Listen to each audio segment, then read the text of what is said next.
नमस्कार, मैं हूं आपके साथ प्रगति और आप देख रहे हैं टोटल टीवी। फरीदाबाद की सूरजकुंड में उत्तरी क्षेत्रीय परिषद की बैठक में हरियाणा और पंजाब के बीच चल रहे पानी के विषय को उठाया गया। चूंकि जल बंटवारा हरियाणा और पंजाब का सबसे बड़ा मुद्दा है, ऐसे में फरीदाबाद में गृह मंत्री अमित शाह ने राज्यों के प्रमुखों और प्रशासनिक अधिकारियों के साथ बैठक की। उत्तरी क्षेत्रीय परिषद की 32वीं बैठक में शिक्षा, स्वास्थ्य, बिजली, महिलाओं और बच्चों के खिलाफ यौन अपराधों के मामलों में तुरंत जांच जैसे कई मुद्दों पर चर्चा की गई। वहीं पानी के मुद्दे को लेकर हरियाणा के मुख्यमंत्री ने अपनी बात रखी। दरअसल हरियाणा और पंजाब के बीच एसवाईएल का ये पूरा मामला बीते कई दशकों से चला आ रहा है। ये विवाद सुप्रीम कोर्ट तक भी जा चुका है। दशकों से चले आ रहे इस विवाद को सुलझने का नाम नहीं ले पा रहे हैं नेता। दरअसल हरियाणा ने इस बैठक में अपना पक्ष रखा तो वहीं पंजाब की ओर से भी इस पर अपनी बात रखी गई। ऐसे में सवाल ये है कि क्या क्षेत्रीय परिषद की बैठक से हरियाणा और पंजाब का विवाद सुलझेगा? सवाल ये भी कि क्या इस बैठक के बाद हरियाणा और पंजाब की समस्याएं सुलझेंगी, और अगर सुलझेंगी तो समय कितना लगेगा? आज की चर्चा इसी मुद्दे पर होगी।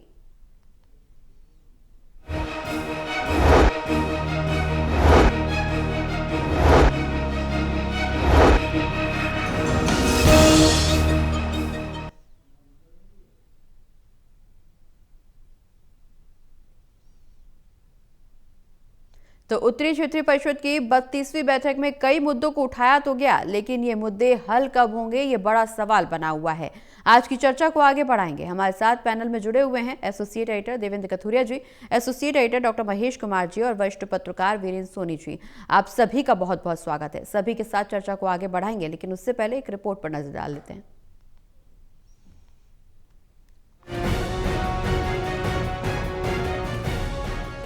फरीदाबाद की सूरजकुंड में हुई उत्तरी क्षेत्रीय परिषद की 32वीं बैठक में हरियाणा की ओर से एक बार फिर एसवाईएल के निर्माण के मामले को लेकर अपनी बात कही गई।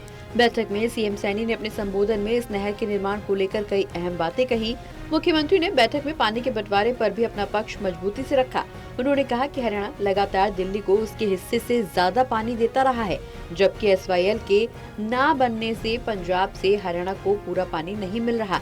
अगर एसवाईएल के माध्यम से हरियाणा को उसका हिस्सा मिले तो राजस्थान को भी उसका पूरा पानी मिल सकेगा।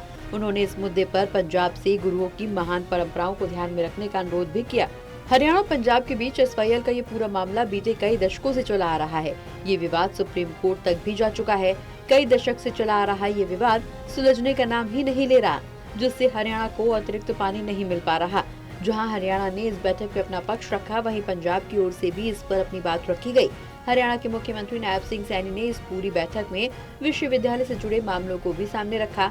उन्होंने कहा कि हरियाणा सरकार पंजाब विश्वविद्यालय में योगदान करना चाहती है और हरियाणा के कुछ कॉलेज इससे संबंधित होने पर विद्यार्थियों और विश्वविद्यालयों को लाभ पहुंचेगा। बहरहाल आज की बैठक में इस विषय के आने के बाद अब देखना होगा कि इसमें क्या प्रगति होती है। कैमरा पर्सन विद्याधर भारत के साथ ललित नारायण कांडपाल, टोटल न्यूज, दिल्ली।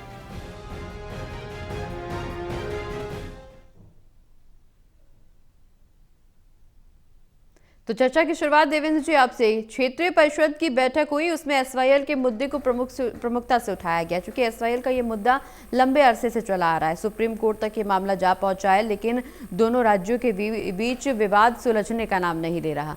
क्या क्षेत्रीय परिषद की 32वीं बैठक में इस विवाद का हल निकाला जा सकेगा? क्या कोई समस्या, इस समस्या का कोई समाधान की दिशा में आगे कदम बढ़ता हुआ नजर आ रहा है? प्रगति, देखिए, बाबा फरीद की नगरी फरीदाबाद में, जैसा हरियाणा के मुख्यमंत्री ने भी अपने संबोधन में कहा, चूंकि मेजबान है हरियाणा, सूरजकुंड फरीदाबाद जिले में आता है, दिल्ली से सटा हुआ पहाड़ी इलाका है यहाँ। तो मुख्यमंत्री ने कहा कि बाबा फरीद की नगरी फरीदाबाद में आपका स्वागत है जी। दरअसल फरीदाबाद एक और कारण से भी आजकल चर्चा में है, जो आतंकी घटना दिल्ली में हुई है और जो प्रदूषण है जी। प्रदूषण जो है दिल्ली एनसीआर में प्रदूषण को लेकर आतंकी घटना हुई है। उसके पास दिल्ली और हरियाणा का व्यापार बहुत जबरदस्त है, बहुत ज्यादा, क्योंकि 3 तरफ से दिल्ली को हरियाणा ने घेरा हुआ है। ये रही बातें दिल्ली हरियाणा की। पंजाब से जो विवाद है, एक देखिए मुख्य विवाद एसवाईएल का है।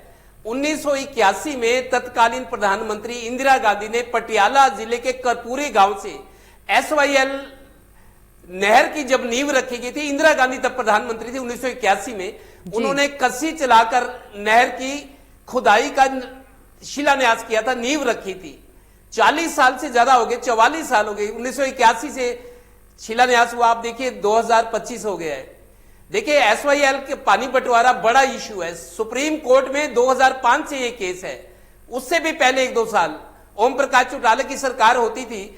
सुप्रीम कोर्ट ने केंद्र को यह कहा था कि हरियाणा को उसके हिस्से का एसवाईएल का पानी पंजाब दे, ये केंद्र सरकार की जिम्मेदारी है। उसके बाद 2-3 बार और भी डायरेक्शंस आई, लेकिन पंजाब ने अपनी असेंबली में एक जल समझौता रद्द कर दिया, क्योंकि विधानसभा को पावर होती है।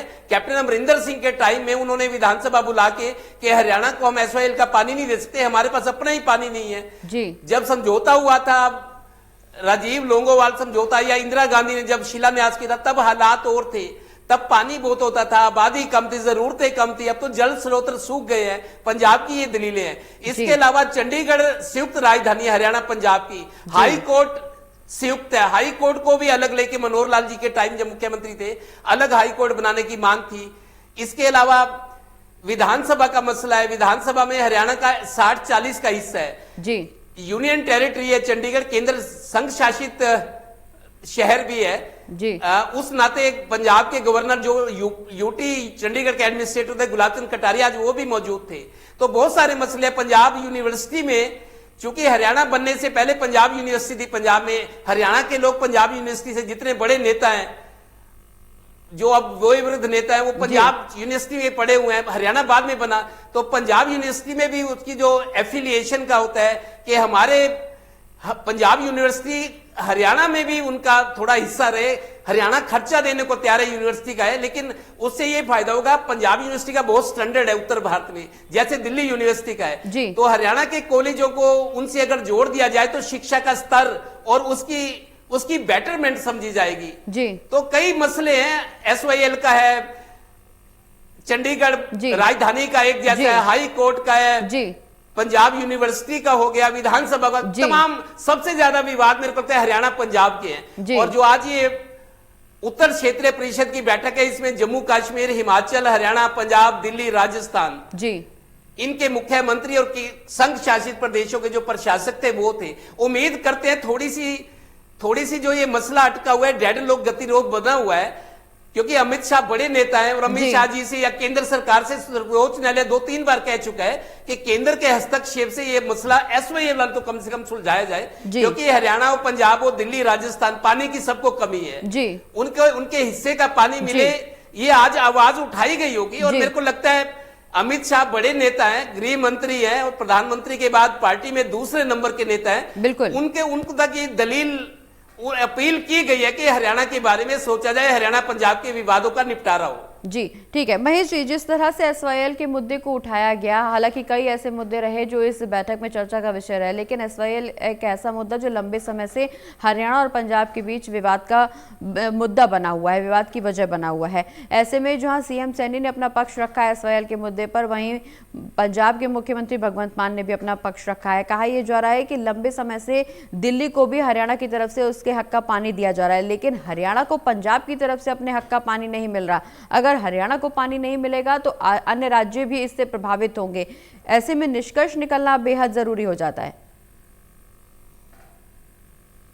देखिए बिल्कुल निष्कर्ष का इंतजार तो यहाँ किया ही जा रहा है, और जिस तरीके से मेरे सहयोगी देवेंद्र जी जानकारी दे रहे थे कि बीते 44 सालों से एसवाईएल के पानी का इंतजार हरियाणा प्रदेश के लोगों को है, लेकिन सियासी एक खेल जो है लगातार देखने को मिलता रहा। लगातार जो है पंजाब की सियासत से जुड़े लोग या हरियाणा प्रदेश की सियासत से जुड़े लोग एसवाईएल को चुनावी मुद्दा बनाकर मैनिफेस्टो में डालकर वोट तो जरूर हासिल करते रहे, लेकिन हरियाणा को उसके हिस्से का पानी मिले, मुझे लगता है कि इसको लेकर कभी संजीदगी ना तो केंद्र की सरकार की तरफ से दिखाई गई और ना ही पंजाब और हरियाणा प्रदेश की सत्ता पर काबिज लोगों ने इसको लेकर कोई महत्वपूर्ण फैसले लिए। फिलहाल ये उम्मीद आप कर सकते हैं कि इस सिलसिले में कोई कोशिश आगे बढ़ेगी, लेकिन जहां तक इस खास बैठक को लेकर किसी निर्णय की उम्मीद आप कर रहे हैं एसवाईएल के पानी को लेकर, तो मुझे लगता है कि अमित शाह चुनावी बिसात बिछा देते हैं। किसी भी राज्य में अगर चुनाव आना है तो उससे पहले वो अपनी चुनावी बिसात बिछा देते हैं। मुझे नहीं लगता कि हाल फिलहाल जब मुहाने पर खड़ा है पंजाब का चुनाव और ऐसे में किसी भी तरह का कोई ऐसा फैसला अमित शाह नहीं लेने की, मुझे लगता है कि ऐसे फैसले से बचने की कोशिश अमित शाह जरूर करेंगे जिससे पंजाब प्रदेश के लोगों के हितों को किसी भी तरह का डैमेज होने का कोई भी खतरा पैदा हो। और हमें याद है कि बीते विधानसभा चुनाव में जिसमें प्रधानमंत्री नरेंद्र मोदी प्रचार के लिए पहुंचे थे, उस वक्त किसान आंदोलन भी जोरों पर देखने को मिल रहा था और प्रधानमंत्री नरेंद्र मोदी पंजाब की धरती पर प्रचार के लिए पहुंचे थे, लेकिन बीच रास्ते से ही सुरक्षा कारणों से यू टर्न उन्हें लेना पड़ा था। तमाम जो सियासी सवाल जवाब है इसको लेकर उठाए गए थे कि आखिर क्या परिस्थिति बनी कि मोदी को बिना प्रचार के ही, बिना रैली के ही वापस आना पड़ा। तो ऐसे में अब मुझे लगता है कि भारतीय जनता पार्टी सुनिश्चित करना चाहती है कि जिस तरीके से मध्य प्रदेश की सत्ता पर वो काबिज हुए, जिस तरीके से हरियाणा प्रदेश में सत्ता हासिल की तीसरी बार, जिस तरीके से दिल्ली प्रदेश में भारतीय जनता पार्टी को शानदार जीत हासिल हुई, बिहार में जिस तरह का परफॉर्मेंस भारतीय जनता पार्टी ने दिया है, मुझे लगता है कि अब जो लक्ष्य है वो पंजाब की सरकार भी है, बंगाल की सरकार भी है। तो यकीनन अब इन राज्यों को हासिल करने के लिए भारतीय जनता पार्टी किसी भी हद तक जाने के लिए तैयार होगी। तो हाल फिलहाल खासकर इस उत्तरी क्षेत्रीय परिषद की बैठक से आप ये उम्मीद लगाएं कि किसी तरह का आदेश अमित शाह दे देंगे और पानी आ जाएगा, ये तो संभव नहीं है। लेकिन हाल फिलहाल ये मानकर चलिए कि अभी तो इंतजार करना पड़ेगा जब तक कि पंजाब में विधानसभा का चुनाव नहीं हो जाता, क्योंकि तब तक भारतीय जनता पार्टी में अमित शाह से लेकर प्रधानमंत्री नरेंद्र मोदी और तमाम भारतीय जनता पार्टी के रणनीतिकार ये सुनिश्चित करेंगे कि पंजाब के वोटर में किसी भी तरह का negative sentiment Bharatiya Janata party को लेकर, केंद्र की सरकार को लेकर या प्रधानमंत्री नरेंद्र मोदी को लेकर खासकर पैदा नहीं हो। बिल्कुल सोनी जी, जिस तरह से महेश जी ने भी कहा कि अभी पंजाब के चुनाव को लेकर के बीजेपी कोई रिस्क लेने के मूड में नहीं है, कम से कम जब तक चुनाव संपन्न नहीं हो जाते। एसवाईएल का मुद्दा काफी लंबे अरसे से विवाद का विषय बना हुआ है।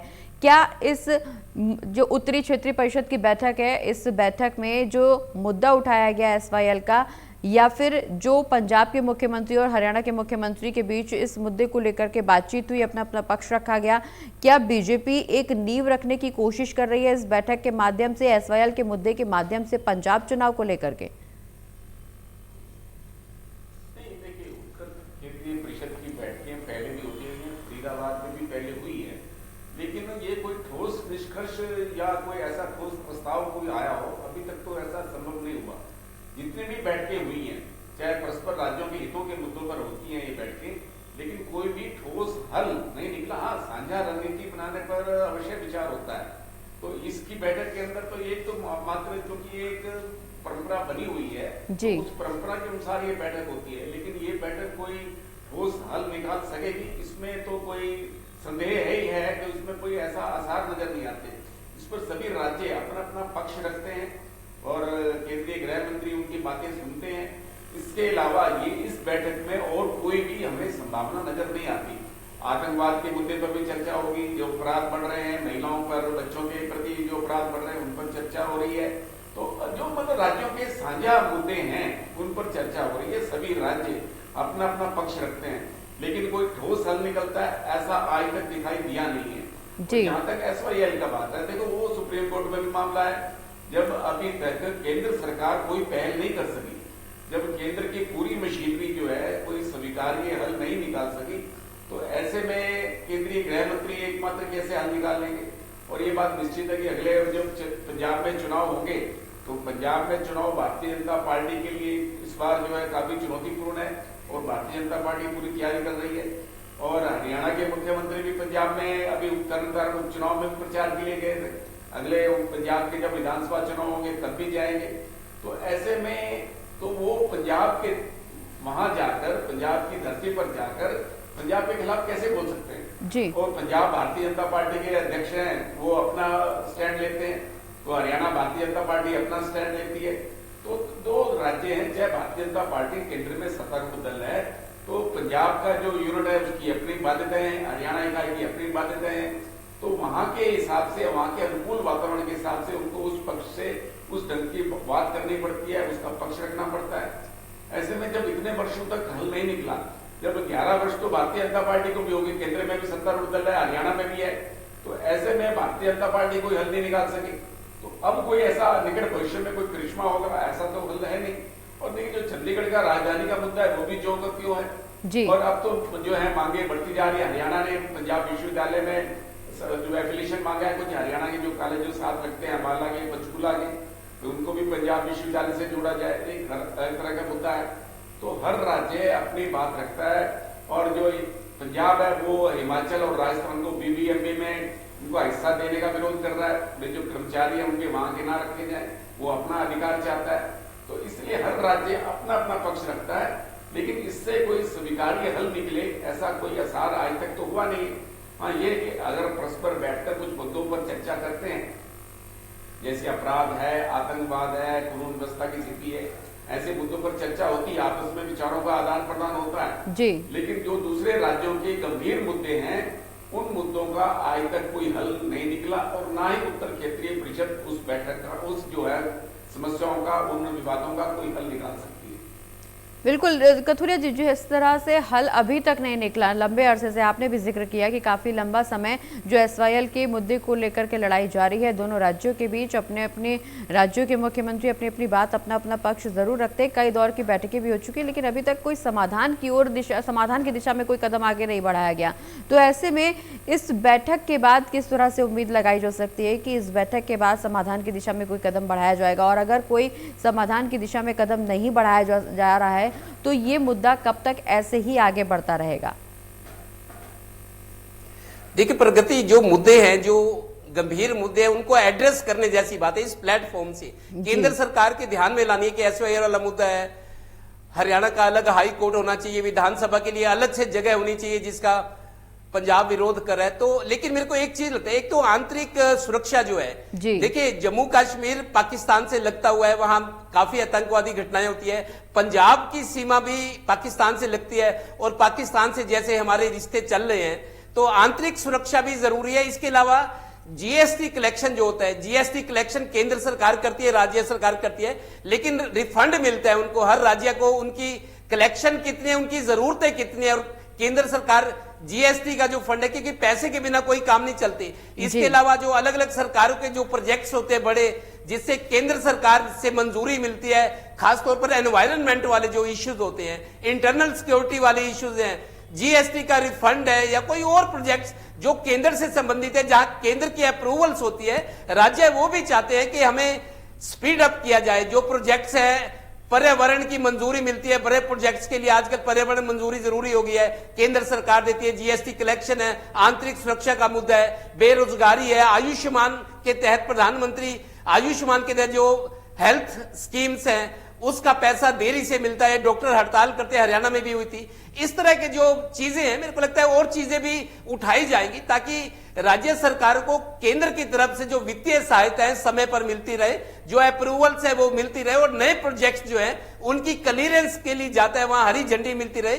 इस तरह के जो फौरी तौर पे होता है, मेरे को लगता है इन कामों में जरूर उनसे राहत मिलेगी, जल्दी होगी, लेकिन जो गंभीर इश्यूज हैं उस पर कोई जल्दी कुछ होगा इसकी उम्मीद कम है। बिल्कुल महेश जी, हालांकि इस दौरान सीएम सैनी ने पंजाब से गुरुओं की महान परंपराओं का ध्यान भी दिलाया, हर वो हवाला दिया जिससे एसवाईएल के मुद्दे को सुलझाया जा सके, लेकिन पंजाब के मुख्यमंत्री का साफ तौर पर कहना कि अतिरिक्त पानी नहीं दिया जा सकता, जितनी जरूरत है, जितने का वादा है उतना पानी दिया जा रहा है। लेकिन सवाल ये कि अगर हरियाणा को पानी नहीं मिला तो कई और राज्य भी प्रभावित होंगे। ऐसे में किस दिशा में कदम बढ़ाया जाना चाहिए जिससे न सिर्फ हरियाणा बल्कि अन्य राज्यों की जो प्रभावितता है वो भी कम हो सके? देखिए, ये तो पहले भी आजमाया जा चुका है। नायब सिंह सैनी, आपको याद होगा कि अभी गर्मियों का वक्त था और कुछ ही महीने पहले की बात है जब हरियाणा प्रदेश के 15 जिले गंभीर पेयजल संकट का सामना कर रहे थे, जब पानी की सप्लाई को, भाखड़ा की सप्लाई को पंजाब की तरफ से पूरी तरह रोक दिया गया था और पंजाब के मुख्यमंत्री ये कह रहे थे कि हरियाणा के कोटे का जितना पानी दिया जाना था हरियाणा उससे ज्यादा ले चुका है और यही वजह कि हम पानी बंद कर रहे हैं। और उस वक्त हरियाणा के मुख्यमंत्री नायब सिंह सैनी ने दुहाई दी थी, बार बार ये कहा था कि जो धार्मिक विरासत पंजाब की है, जो गुरुओं की सीख है, वो इस बात की इजाज़त नहीं देते कि आप लोगों को प्यासा रखें। ये सवाल सीधा प्यास से जुड़ा हुआ था। हरियाणा प्रदेश के 15 जिलों के लोगों को प्यासा उस वक्त मरना पड़ा था और एक भीषण जल संकट का सामना पूरे प्रदेश को उस वक्त करना पड़ा था। बार बार की दुहाई देने के बाद भी नायब सिंह सैनी ने एक बूंद पानी अतिरिक्त माफ कीजिएगा, पंजाब के मुख्यमंत्री भगवंत मान ने एक बूंद पानी हरियाणा को उस वक्त नहीं दिया था। तो ये उम्मीद की जानी कि गुरुओं के नाम पर जो है हरियाणा के हिस्से का पानी पंजाब के मुख्यमंत्री हरियाणा को देने जा रहे हैं, मुझे लगता है कि बेईमानी नजर आ रहा है। लेकिन बावजूद इसके नायब सिंह सैनी अपनी हर संभव कोशिश मुझे लगता है करते हुए नजर आ रहे हैं। लेकिन ये दुहाई देने से हरियाणा के हिस्से का पानी मिलेगा, मुझे ऐसा लगता नहीं है। साफ तौर से यहाँ जो सवाल आप सामने रख रही थी कि आखिर होगा कैसे, मुझे लगता है कि सीधे प्रधानमंत्री नरेंद्र मोदी से जाकर जब नायब सिंह सैनी मुलाकात करें, बात करें और दो टूक एक ही मांग लेकर जाए कि आप बता दीजिए कि 44 सालों का इंतजार हरियाणा प्रदेश के लोग अपने हिस्से के पानी को लेकर कर चुके हैं, अपनी राजधानी को लेकर कर रहे हैं, अपने प्रदेश की हाई कोर्ट को लेकर कर रहे हैं, हम पंजाब यूनिवर्सिटी में अपनी हिस्सेदारी का इंतजार कर रहे हैं। 44 सालों से हमारे साथ धोखा हो रहा है, इस धोखे की भरपाई कब होगी? केंद्र सरकार भी इसके लिए जिम्मेदार है, लेकिन ये जिम्मेदारी क्या प्रधानमंत्री नरेंद्र मोदी उठाने के लिए तैयार होंगे? मुझे लगता है कि नायब सिंह सैनी मोदी से मुलाकात करने जाते हैं लेकिन धन्यवाद करके वापस लौट आते हैं। अगर एक ही मांग लेकर जाएं और कहें कि चंडीगढ़ में जो हमारी हिस्सेदारी है वो हमें दे दी जाए, और कैसे देंगे, कैसे उसे फंड्स के तौर पर दिया जाएगा, जमीन के तौर पर दिया जाएगा, हाई कोर्ट के बंटवारे के तौर पर दिया जाएगा, कैसे देंगे ये केंद्र को तय करना है। लेकिन जो दिया जाना है, चाहे पानी के हिस्से की बात है, SYL की बात है, 44 सालों में सुप्रीम कोर्ट के आदेश के बाद भी जो फैसला लागू नहीं किया करवाया जा सका, उसके लिए केंद्र सबसे ज्यादा जिम्मेदार इस वक्त बना हुआ है, क्योंकि दो प्रदेशों की पुलिस आपस में जो है लड़ाई नहीं कर सकती है, किसी तरह का मुकाबला नहीं कर सकती है। ये फैसला लागू करवाने की जिम्मेदारी केंद्र की सरकार पर है, लेकिन वो जिम्मेदारी ना तो पिछली सरकारों की तरफ से कभी अदा की गई और ना ही प्रधानमंत्री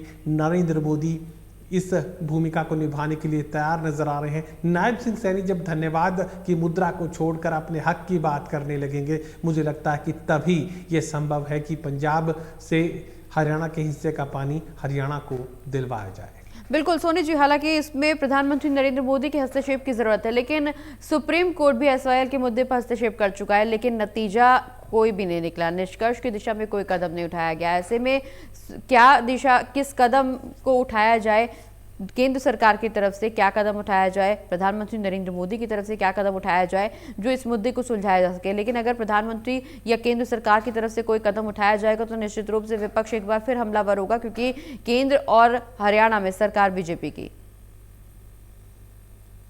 देखिए, अब SYL का मुद्दा तो प्राय हो चुका है। अब मान लीजिए अगर कोई कह भी दे, प्रधानमंत्री भी कह दे, तो क्या हरियाणा को पानी मिलेगा? SYL का तो निर्माण हो ही नहीं सकता, बिल्कुल, क्योंकि पंजाब वहां अपने क्षेत्र में तो उसकी खुदाई होने नहीं देगा। तो इस समय तो अब एक दिवा सपन है कि ये अब SYL का मुद्दा तो समाप्त ही माना जाना चाहिए। ये सिर्फ एक चुनावों के समय में घोषणा पत्र में शामिल होने वाला मुद्दा रह गया है। इस दिशा में कोई गंभीर प्रयास हुआ नहीं है, ना ही को होने की संभावना है। पंजाब में किसी भी राज्य की सरकार बन जाए, चाहे अब आम आदमी पार्टी के निकट भविष्य में जब चुनाव होंगे कोई भी नई सरकार बनेगी, वो भी अपने इलाके में जो है नहर की खुदाई नहीं होने देगी, क्योंकि उसकी एक राजनीतिक मजबूरी है।